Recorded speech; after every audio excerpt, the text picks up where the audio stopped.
Bon les amis, je suis super content de vous retrouver, ça fait longtemps que j'ai pas filmé.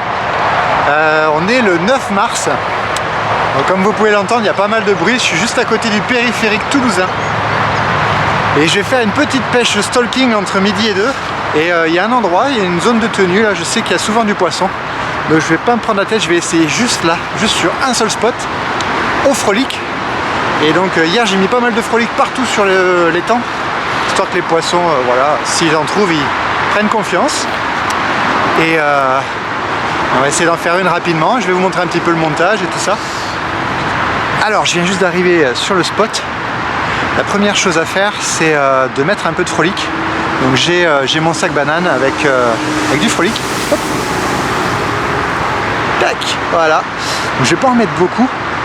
Il faut que je sois très discret, donc je ne veux pas mettre de grosses poignées. J'ai pas trop envie de faire peur aux poissons. Donc je vais juste en mettre allez, 6 ou 7. 2-3 dans l'obstacle et 2-3 juste à côté de l'obstacle, à une distance où je vais pouvoir avoir le temps de ferrer le poisson et l'empêcher de rentrer dans l'obstacle.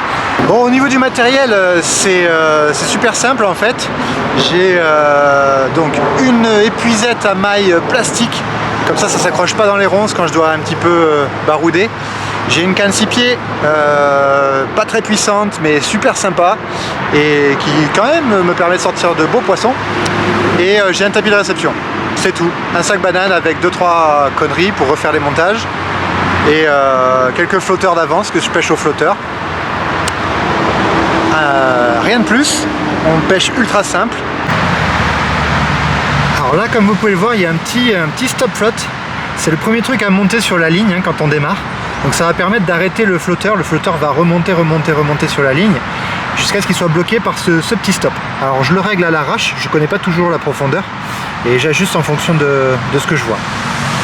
Donc on suit le corps de ligne, on arrive ensuite à un flotteur, un petit vagueleur, j'achète ça sur AliExpress, celui-là fait 3 ou 4 grammes, c'est bien, c'est la bonne portance, même quand il y a un petit peu de vent ça marche, ça reste assez discret pour autant.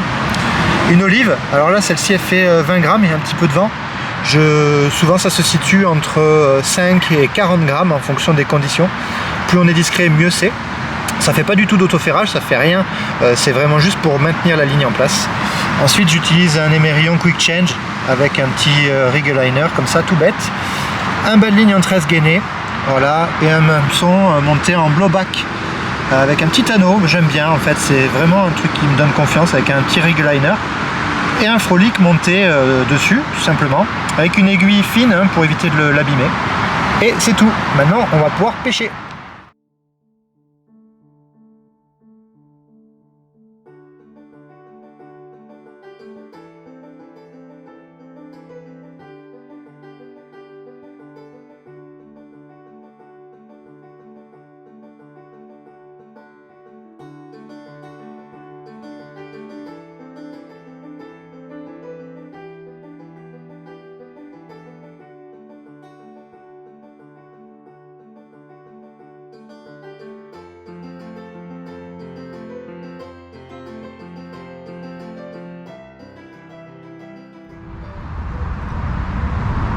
Voilà, ça fait à peu près 15 minutes que je pêche. C'est là où ça commence à devenir intéressant. Généralement, je prends confiance après avoir amorcé.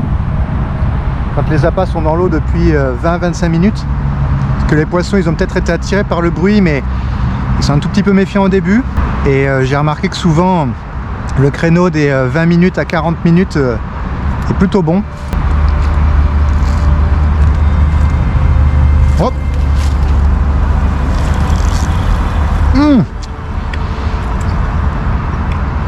Raté.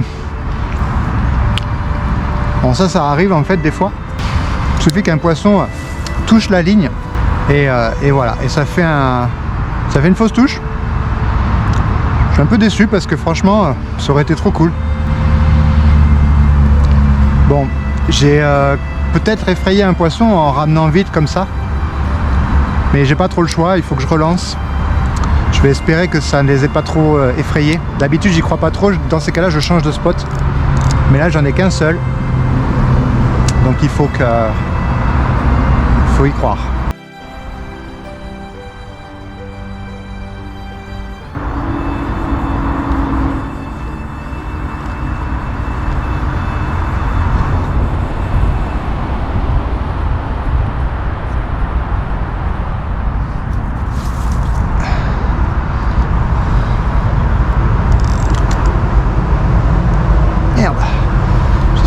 accroché.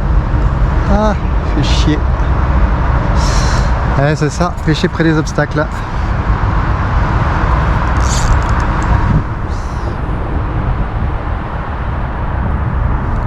Putain, c'est bien accroché, je sais pas si je vais réussir à m'en sortir.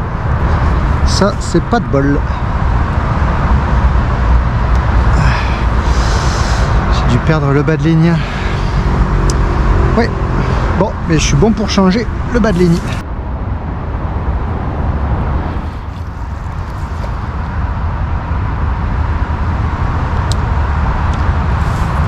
Là, pour moi, c'est nickel.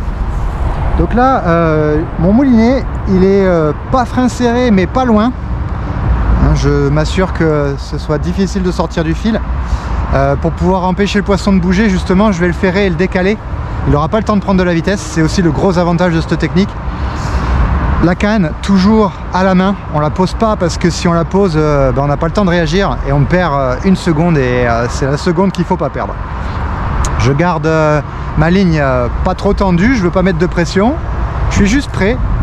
Et la main gauche sur la manivelle, prêt à commencer à rembobiner pour être bien en contact avec le fiche.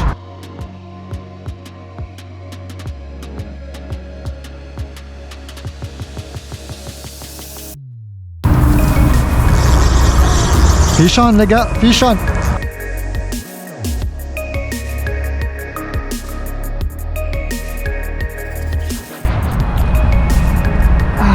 Yes!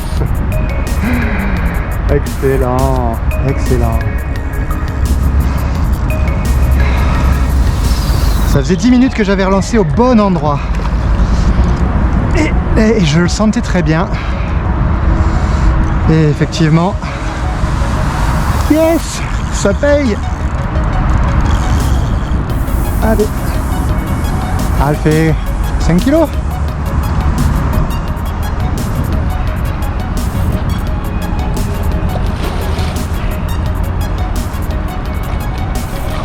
Hop, et bien elle est rentrée toute seule dedans. Et voilà. Yes. Excellent. Ouais les gars, ça a payé.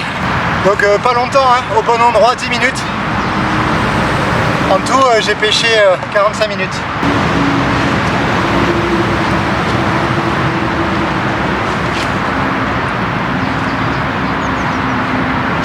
Et voilà, belle petite carpe. À peu près 4 kg, 4-5 kg. Super content. Trop bien. En plus il fait beau, elle s'est bien battue. Voilà, le stalking, la pêche de la carpe à rôder, ce que ça peut rapporter rapidement. Même si là concrètement j'ai pas pêché à rôder, j'ai pêché un seul spot. Vous voyez ce que ça peut faire au flotteur. Si on amorce, c'est qu'on vient pêcher au moment où les poissons sont en confiance. Allez, je la remets à l'eau. Excellent. Allez.